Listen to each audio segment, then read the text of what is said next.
Large luxury sedans aren't exactly super common nowadays, especially with SUVs kind of taking over, and especially here in the US. But if you're shopping for an LS500, an Audi A8, an S-Class, or a 7 Series, Genesis G90 is not to be overlooked. As always, I'm going to go through this thing from the outside in, talk about what it's been like to live with for the past week. Let's go ahead, take a look.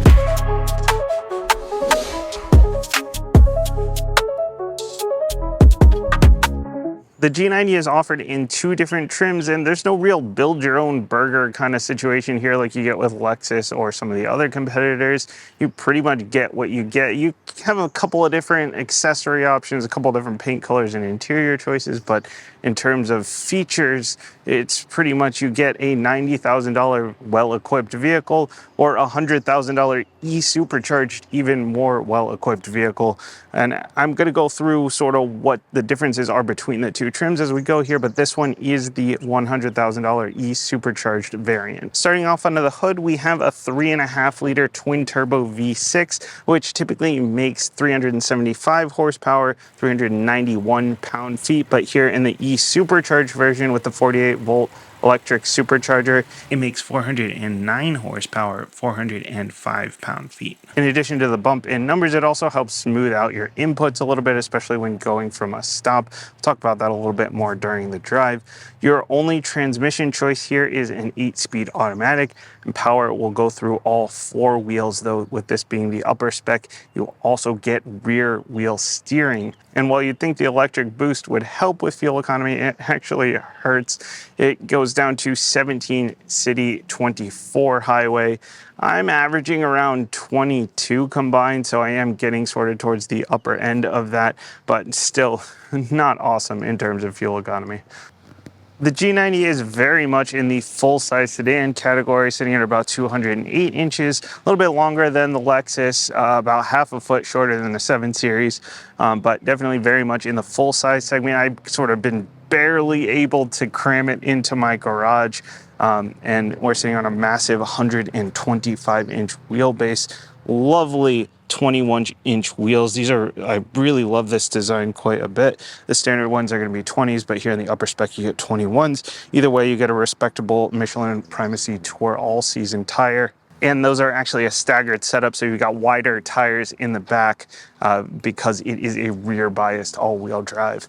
Very clear Genesis design language from the side with the turn signals sitting here up front, and you've got, of course, everything you'd expect from the mirrors. They're auto dimming, power folding, blind spot monitoring, rear cross traffic alert. You got the camera poking through for the 360 view, as well as that blind spot camera that Genesis does. Talk about that a little bit more during the drive. A little power fold when you lock up the car as well. We've got these elegant looking little door handles here, which will recess into the vehicle when it's locked up or when you walk away if you have the passive lock going on. And then when you unlock or as you approach the vehicle, they will pop back out. If you don't have that on, or if you want to lock and unlock for yourself, you can also use this little square here. Just touch that on both the front and the rear doors. You can lock and unlock from either one. As standard, you get soft closed doors, but if you opt for the upper spec, you can skip arm day for the rest of your life now, because in order to close the door, all you got to do is tap that little square and it'll close on its own. I realize that seems like kind of a silly, small little thing, but once you get used to it, it's pretty hard to go back. And my 6-year-old loves that feature. Front end here, very consistent design language for Genesis with the sort of V-shaped grille going on in the dark chrome, the guilloche that Genesis has started putting in their logo, a little bit of texture in there, and then the dual stripe lights here. These are the micro lens array headlights, so there's a zillion little LEDs for better visibility at night, very compact space. In a lot of other countries, those will actually bend around the oncoming traffic, but unfortunately here in the US, we're still working out some of the regulations, so it doesn't quite work here, but still very nice to have that very bright light at night. And it still has the auto high beams where it'll turn the high beams off as vehicles approach, and your fog lights and your DRLs are sort of built into here as well. Lots of cooling up front. You do have the parking sensors across the front and the camera here, since this does have the 360 view as standard. And once those front parking sensors are tripped, it'll automatically pop up your 360 camera on the interior. So you don't need to manually hit a button or anything. That will show up automatically. Really classy looking front end. I really like the look end of Genesis vehicles in general, and this is just very well done. And one interesting thing they did here, they did this clamshell design here where it goes up over the fenders and kind of gets rid of some of those panel gaps that you normally see in the front of a lot of cars. So pretty cool design there. In the back end, we've got the rear combination taillights. I love the sort of elegance of the design here. It's like simple, it's not too busy, but it's very, I don't know, it just looks really, really nice and classy. And then down here, you know, between the exhaust and around the exhaust, it kind of hides the exhaust tips, but in sort of a classy way here. And then we got the parking sensors across the back as well, and your rear view camera, of course. And again, those parking sensors will trip that camera on the inside. And Genesis always hides their tailgate buttons pretty well. So it just sort of blends into the design. Just a button right there, auto open, auto close. And that'll open up in about 10.5 cubic feet of space. Not a ton of space, especially for such a big vehicle. But you know, most of your space is on the inside for your passengers, which is how it should be. Now, if you don't get the e-supercharger version, then you don't have your battery down underneath here. You don't have that 48 volt system down underneath here, and so you get a little bit more space. You get about 12 cubic feet of space if you opt to get the standard non-supercharged version. And unfortunately, no spare tire, just a fix-a-flat kit here. You can close it up with the button right there. Now, if you don't want to use the button there, you also can open the hatch on the key fob here. Of course, you got the button there, and then you got your standard lock, unlock, panic. You have remote start right here on the key fob too. I love when you don't have to dig through an app. And this has the Ghost Rider feature here, the park assist, which will help you get in and out of tight spots so you don't have to worry about dinging other cars. It'll go forward or back on its own just by holding down that button. Nice little feature if you're worried you're not going to be able to get yourself into or out of the car because somebody parked a little too close to you. Overall, just a nice, classy looking vehicle from the outside. I just wish it was available in a few more colors. Everything's pretty monochromatic here. You got black, white, silver, gray, essentially. A couple of different choices of each of these. This white will set you back about 650 bucks. But there is a blue, at least. There is like this dark, deep blue that's really, really nice and looks very classy as well. There used to be a green, used to be a gold. I wish they would bring the green back, but otherwise you're pretty much stuck with black, white, silver, gray. And as if it wasn't easy enough to close all the doors, you have access to closing the front and rear doors from buttons here, or you just get in and you put your foot on the brake and the door will close up for you. Again, seems like a little thing, but it is actually really nice. And on the interior, Genesis is not messing around. This is a very, very nice place to be. All the surfaces look great. There's nappa leather everywhere in your choice of black, brown, or beige. These seats are very comfortable. We've got memory, heat, ventilation, massage for both your driver and your passenger.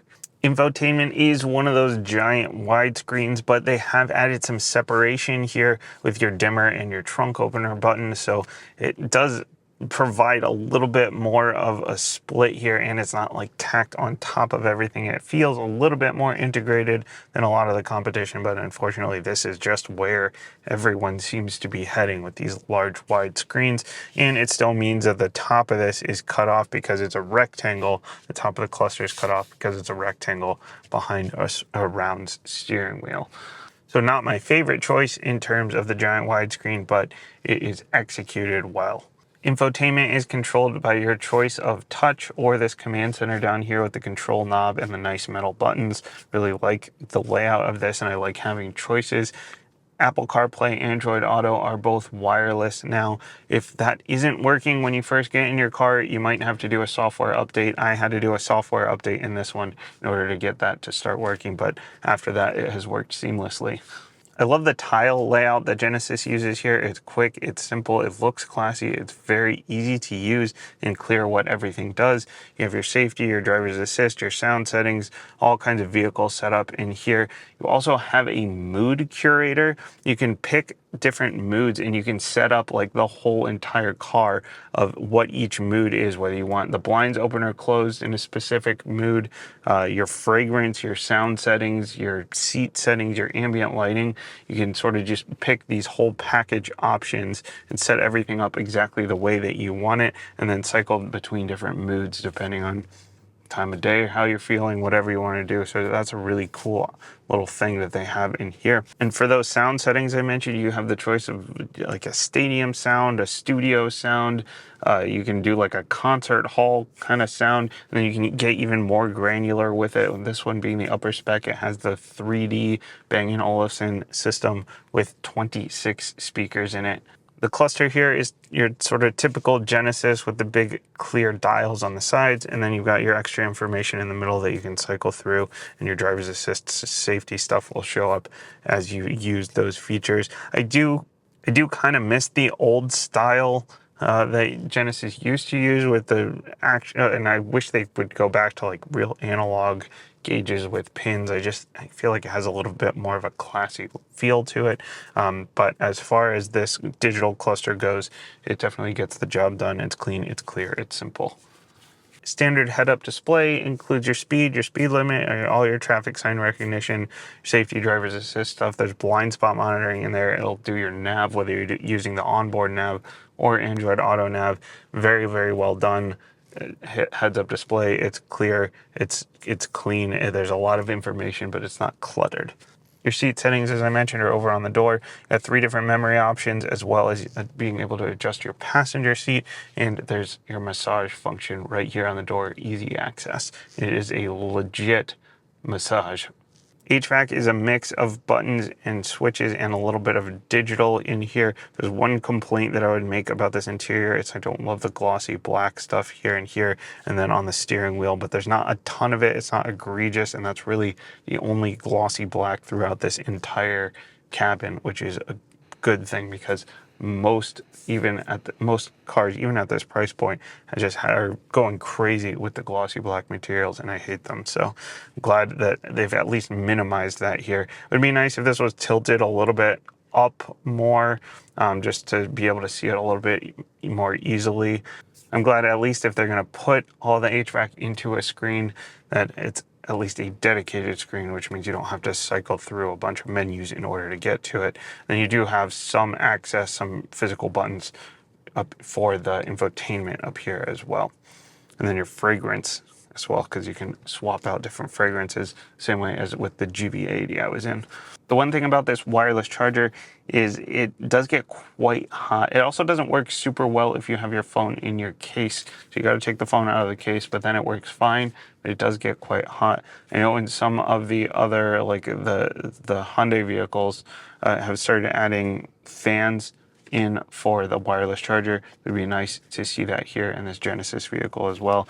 And then inside of this little console, you got a little bit of extra space, some USB-C's, a 12 volt, and this has the UV light, which will clean off your phone. As I mentioned in my GV80 video, my daughter likes to tell me that your cell phone has more germs on it than a public toilet. So it's nice to have that option there to be able to clean your phone while you're driving around. Air suspension off to the left, as well as your auto start stop. Though the auto start stop is not really all that intrusive, especially with this one having the electric assist. Auto dimming frameless mirror looks great, and you do have your home link up here. No digital mirror option, but you do have that auto dimming mirror, and with the visibility out the back, it's really not too bad. Do have a spot for your sunglasses, separate controls for your 2 different sunroofs here for the front and the rear. And actually you can control the sunroof settings back here as well. You got your own screen. You can control all the media here if you'd like. Not great if you've got kids back here playing with the screen, but if you've got adults back here, maybe you have clients, you want them to be able to control everything. They have full control with this screen and their own little command center. And then your seat settings are here on the sides.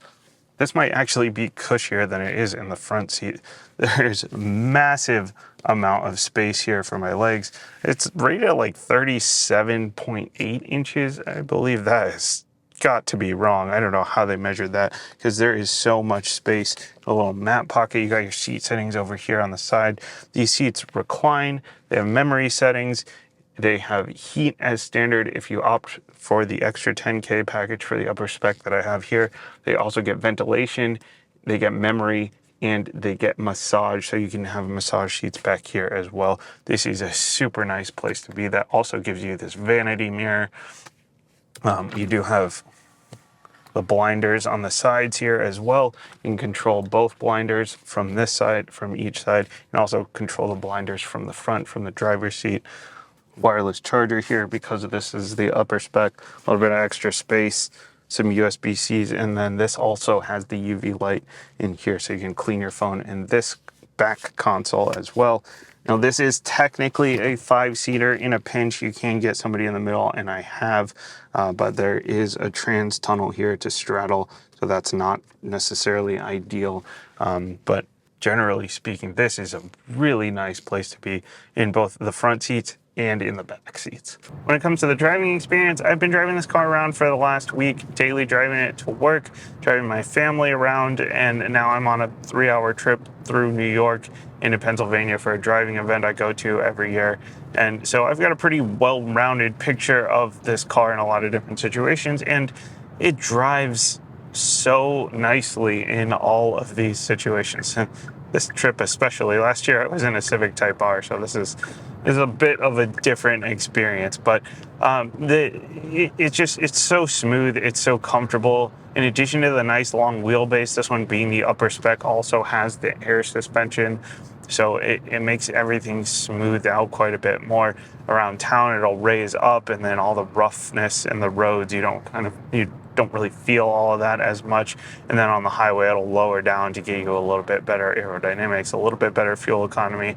As I mentioned, the fuel economy is still not awesome, but it's a little bit better with that air suspension and being able to lower down. That will actually raise and lower when you're getting in and out of the car too, which is nice. So it'll make it a little bit easier to get in and out of by setting the height. And then when you're going down a steep hill, it can raise just the front end, so you're not like scraping on the ground or anything. You don't have to worry about issues with bumps and things and scraping the front end.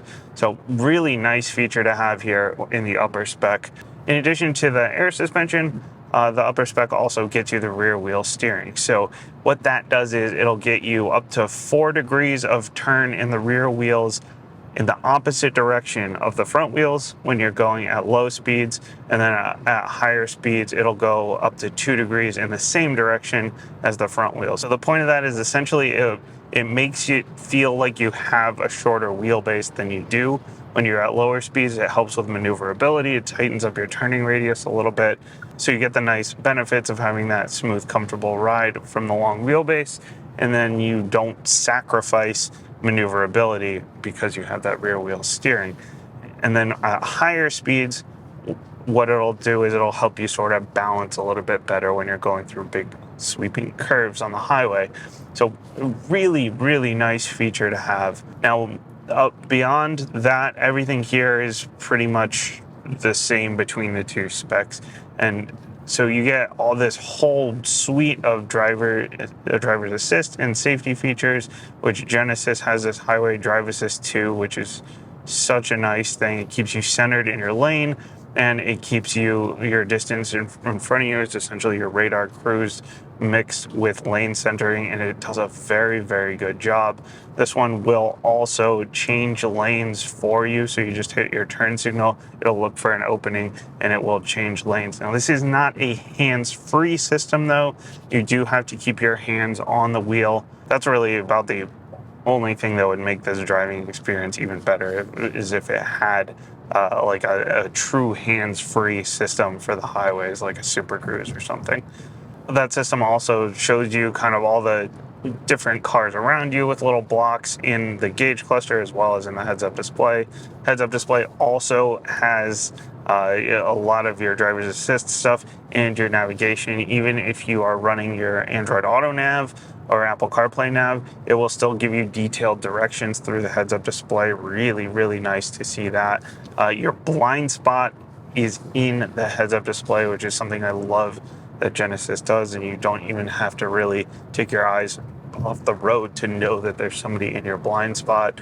That'll also show down here, and then of course you have the blind spot mirrors as well. This one also has the forward collision alert with the beeping, as well as the braking, rear collision alert with the beeping, as well as the braking, blind spot avoidance. I mean, it's got all of the things that you could want and more in terms of safety and driver's assist, other than like a true hands-free system. Oh, and it has the blind spot cameras, which is another thing that I love that Genesis does. So as soon as you hit your turn signal, you get a clear camera feed through either the left or right side of the gauge cluster, depending on which turn signal you hit, and you get a full view from your mirror back in your blind spot. So really a cool feature there. I love that feature that Genesis does on a lot of their vehicles. Of course, you don't want to totally rely on driver's assist and cameras and all of that, but the visibility all around is quite good. I really didn't expect, with a long vehicle and a sedan, you know, the sort of curved back window there, to have very good visibility, but it really is quite good. It is nice and big. You can see quite well out of that, and nice big mirror. I wouldn't say no to a digital mirror, but honestly, visibility is still very good even without that. Good visibility out the sides of the mirrors as well. Not much of a blind spot. Nice commanding view of the road out front as well. So really overall, very good visibility. Beyond that, when it comes to acceleration and braking, it accelerates very smoothly, very quickly. It won't throw you back in the back of your seat here, but it will get you up to speed quickly in a very smooth manner. The brakes are nice and smooth as well. There's even a chauffeur mode. So if you have someone driving you around, or if you're driving passengers around, maybe they get car sick easily or something, you can put on that chauffeur mode and it'll smooth out your brake feel a little bit as well. So it doesn't feel like you're like jabbing the brakes. It just gives you a nice smooth stop. And they're pretty confident brakes as well. I mean, they're a little bit on the squishy side just because it is a luxury sedan. And again, you don't want people's heads bobbing back and forth and making people car sick, but it will get you stopped quickly if you need it to, for sure. So one of the things that's helping smooth out the acceleration here, with this one being the upper spec, is the electric supercharger. So typically you hit the gas, you start moving a little bit, and then you got to wait for the turbos to spool up to really give you that shove. Once those are done spooling, then they give you that big shove, and then you get moving quickly. With the electric supercharger, that can kick in while the turbos are spooling, and so you really just kind of get off the line much more quickly. And again, it's tuned really nicely, so it's not only quick, but it's very smooth.